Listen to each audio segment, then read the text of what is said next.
So start our lesson. Relations. Okay. Relations. The diagrammatic representation.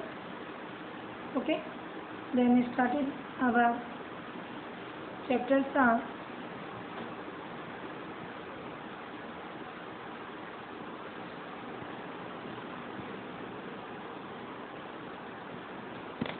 guest and relatives. First time using it. Guest and relatives. Guest and relatives. मेहमान और रिश्तेदार.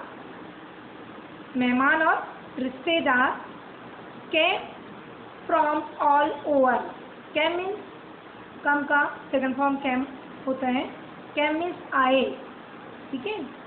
All over सभी लोग आए. First line missing है, यहाँ दिख नहीं रही है. गेस्ट एंड रिलेटिव मेहमान और रिश्तेदार केम फ्रॉम ऑल ओवर सभी लोग आए. From my sister marriage. For my sister marriage. For एक प्रिपोजिशन से फॉर का मैंने मीनिंग है के लिए. फॉर का मीनिंग क्या होता है? के लिए. फॉर माई सिस्टर्स मैरिज मेरी बहन की शादी के लिए आए. फ्रॉम दिल्ली केम माई दादा दादी. फ्रॉम मीन्स से. फ्रॉम भी एक प्रिपोजिशन है बेटा आप लोग ने. फ्रॉम भी एक प्रिपोजिशन है. ओके. फ्रॉम मीन्स होता है से. दिल्ली. दिल्ली मीन्स दिल्ली सिटी है. फ्रॉम दिल्ली केम माई दादा दादी. दिल्ली से दादा दादी आए मेरे. ऑल्सो केम माई नाना नानी. ऑल्सो मीन्स भी. दिल्ली से दादा दादी आए और नाना नानी भी आए. ओके. और नाना नानी भी आए. Okay. They brought sari bindi bangle kangan. They brought. They means वे. ब्रिंग का सेकंड फॉर्म होता है ब्रॉट. ब्रिंग यानी क्या होता है बेटा? लाना. और ब्रॉट यानी क्या होता है? लाया. ब्रॉट यानी क्या होता है? लाया. BROUGHT स्पेलिंग याद हो जाना चाहिए. ओके. BROUGHT brought. वे साड़ी. साड़ी. साड़ी इसका प्रोनाउंसिएशन साड़ी होगा बट स्पेलिंग जो है ऐसे आ रहा है साड़ी. साड़ी बिंदी बैंगल कंगन. साड़ी लेके आए, बिंदी लेके आए, चूड़ियाँ लेके आए, कंगन लेके आए, है ना. कुछ पतली चूड़ियाँ, कुछ मोटी चूड़ियाँ, कंगन जो होता है वो लेके आए शादी में. And they were gift many. और उसी के साथ क्या है? और भी बहुत सारे गिफ्ट लेके आए. ठीक है. And they were and there were gift. Gift many. Gift का प्लूरल फॉर्म होता है गिफ्ट. मैनी बहुत से उपहार भी लेके आए. मामा मामी मौसा मौसी. मामा मामी मौसा mausi kaka kaki came. They brought their dear children. दे ध्यान से देखिए बेटा इसको क्या कहते हैं. ध्यान से आप लोग देखिए उसको अंडरस्टैंड कीजिए. और आपको इंग्लिश पढ़ना हर तरह से आना चाहिए और उसका हिंदी कन्वर्सेशन भी होना चाहिए आपके लिए. ठीक है. They brought their dear children along with them. Means क्या हुआ? मामा मामी मौसा मौसी काका काकी. कैम मीन्स आना का सेकंड फॉर्म आए. किसके साथ आए? क्या लेके आए अपने साथ? They brought their dear children along with them. अपने साथ अपने प्यारे बच्चों को भी लेके आए. मामा मामी मौसा मौसी काका काकी अपने साथ अपने प्यारे बच्चों को भी लेकर आए. Okay. Thus our didi was marriage with pomp and show. मतलब इस प्रकार हमारे दीदी की शादी बहुत ही धूमधाम से हुई. पॉम्प यानी क्या होगा? धूमधाम. पॉम्प यानी धूमधाम. आवर मीन्स हमारी. इस प्रकार हमारी दीदी की शादी मैरिड मीन्स शादी हो गई बड़े धूमधाम से. सो मीन्स एक कार्यक्रम, शादी एक कार्यक्रम है कि नहीं। तो कार्यक्रम जो हुआ किसके साथ हुआ, होम। होम मीन्स धूमधाम से हुआ। All the guest return home, और उसके बाद क्या हुआ, after that all the guest return home, सभी जो मेहमान थे रिटर्न मीन्स वापस अपने घर को गए। ओनली दादा दादी आर विद अस, केवल कौन थे हमारे साथ में, रुके कौन, दादा दादी। ओनली दादा दादी आर विद अस, केवल दादा दादी हमारे साथ थे और बाकी सभी मेहमान अपने घर वापस चले गए। Okay, I will repeat that, फिर से समझिएगा एक बार। फर्स्ट लाइन यहाँ नहीं लिख रही है।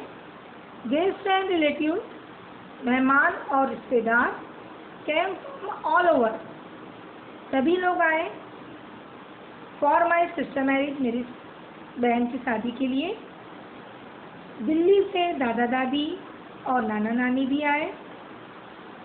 वे साड़ी, बिंदी, बैंगल, चूड़ियाँ, कंगन और उसी के साथ साथ बहुत सारे उपहार लेके आए। मामा, मामी, मौसा, मौसी, काका, काकी अपने प्यारे बच्चों के साथ आए।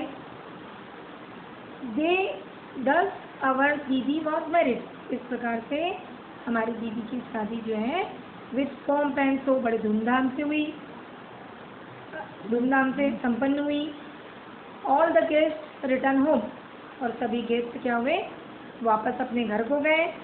ओनली दादा दादी आर विथ अस, केवल दादा दादी हमारे साथ रहे। ओके, ठीक है, got it, understand to my words, to all of you student. समझ में आया, ठीक है, समझ में आया ना बेटा।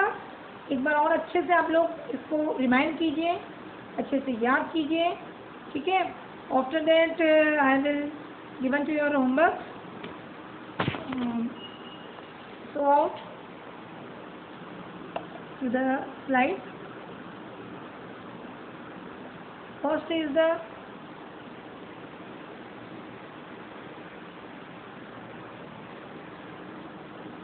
homework is oral question answer and written question answer completed to you. Then second is the marriage from many new relation in the family. Find out what new relations are formed after marriage. Add some new in the table given below. इसमें who और whose और what, यहाँ पे who means कौन, whose किसका, what means क्या, ये आपको फिलअप करना है। जैसे ब्राइड मीन्स होती है दुल्हन, whose मीन्स होता है दुल्हन के, who मीन्स ब्राइड मीन्स दुल्हन, और whose मीन्स ग्रूम मीन्स होता है दूल्हा, दूल्हा के पापा, ग्रूम्स फादर मीन्स दूल्हा के पापा। तो जो ब्राइड है वो दूल्हा के पापा की क्या कहलाएगी, ओके। जो आपका दिया है ये है bride. Who means bride, bride means क्या होता है, हु मीन्स कौन, ब्राइड मीन्स होता है दुल्हन। तो ये जो दुल्हन है हु किसका, ग्रूम कहने होता है दूल्हा, फादर दूल्हे के पिताजी की। ब्राइड क्या कहलाएगी बेटा, बहू, क्या कहलाएगी, बहू, दूल्हे के पिताजी की। ब्राइड मीन्स दुल्हन, क्या कहलाएगी, बहू। इसी तरह से आपको बाकी टेबल्स को आइडेंटिफाई करना है। हु में क्या लिखा है, हुज में किसका मीन्स किसका, हुज से हु का क्या रिलेशन है, उसको व्हाट वाले टेबल में फिल करना है। हुज जो टेबल है उसके डाटा जो लिखा है उसमें फिल किया गया है, उससे हु का क्या रिलेशन है उसको व्हाट वाले टेबल में क्या करना है, आपको फिलअप करना है। ये पूरे आपको फिलअप करना है, ठीक। इसको कंप्लीट करेंगे आप। Then third slide are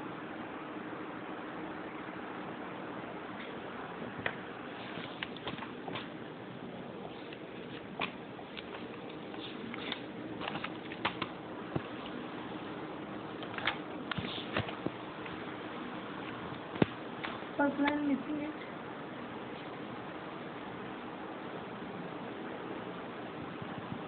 Could you identify all of them? Could you identify all of them? इसमें आपको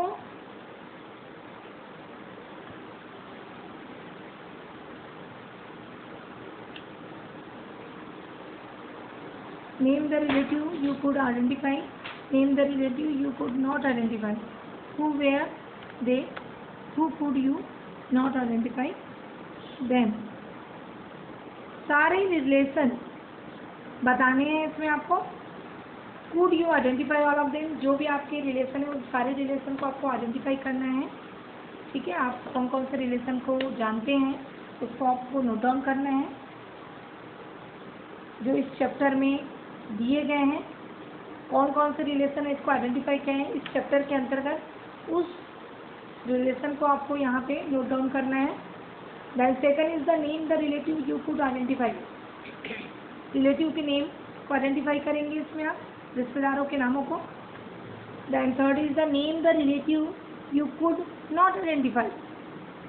और जो जिस नाम को, जिस रिश्तेदार के नाम को आइडेंटिफाई नहीं किया गया है उसे भी आप यहाँ पे नोट डाउन करेंगे जो चैप्टर में नहीं दिया है. जो आपके चैप्टर में रिलेशन को जो मेंशन नहीं किया गया है उससे आप नोट डाउन करेंगे. हु वेयर दे, वो क्या है. Why could you not identify they, और उसे क्यों आइडेंटिफाई नहीं किया गया है, इसको आप नोट डाउन करके इसका आंसर सेंड करेंगे. और जो बच्चा सबसे पहले कंप्लीट करेगा उसका नाम मैं टीचिंग के दौरान खुद सॉर्ट आउट करूँगी. देन जो भी स्पेशल स्टूडेंट्स हैं उसके लिए कुछ हम लोग स्पेशल सरप्राइजिंग गिफ्ट भी रखे हैं. तो आप सभी स्टूडेंट्स इससे पूरी तरह से चैप्टर को अंडरस्टैंड करके इसका होमवर्क को कंप्लीट करेंगे. Okay, thank you.